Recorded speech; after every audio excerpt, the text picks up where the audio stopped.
going to see how the discontinuity in this function can be removed to make the function continuous. Now let's say that we are asked to find the limit of f of x as x approaches a. Remember that x is not equal to a, because when you assign x as 1, this function will be undefined. So let's say now f of x defined by this, x is only approaching 1, not equals to 1. If it's equal to 1, the function is undefined. Now multiply this. The next step is to multiply this by its conjugate. Multiply by the conjugate. Remember, this is minus, so this would take plus. Is something, because even if I clean this place, I will still have this back just like this. So it's something. Now clear the multiply each of them. This by this will give you root x. Oh no, this by this give you x rather, and this by this with this give you plus root x. This time this give you minus root x, and this time this give you minus 1. This one is like x minus 1 multiplied by root x plus 1. If you want to clear the bracket, you still have the same thing like what I have here. Now this and this will go, so we have x minus 1 here divided by x minus 1 and root x plus 1. Check something here. There's something we would have done here. This place, you see, this and this resemble what we call difference of two squares.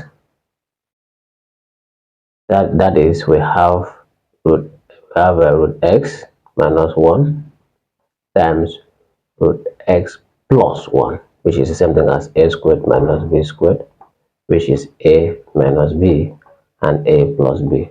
So we would have just said x minus 1. Very simple here, instead of going to this side, but we are there now. Now limit, take the limit. If you check, this has taken care of this. We are almost there. So we have 1 divided by root x plus 1. Remember, this 1 is not inside the square root sign. So we take the limit as x approaches a, which is 1, of this function x plus 1. Remember that 1 divided by root 1 is still 1 plus 1. So we have it as 1 divided by 2, because 1 is 1. Now the function has a limit as x approaches this. Now let's check condition for continuity. The first condition is that f of a must exist. But let's check. The second condition is that f of x as x approaches a must also exist. The third one is that the limit as x approaches a of f of x must equal to f of a. But here, f of a doesn't exist because you replace 1 here. This function is undefined. So that is, one is off, this one is okay. But this one, f of a is 1. This function doesn't have a function value. No value was assigned to this. So this doesn't exist. We only have this left. That means that for a function to be continuous, these 3 laws must be met, and only one is met, so this function is not continuous.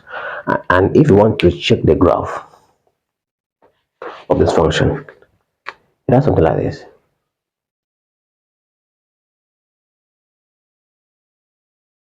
(0.5), which is the function has a removable discontinuity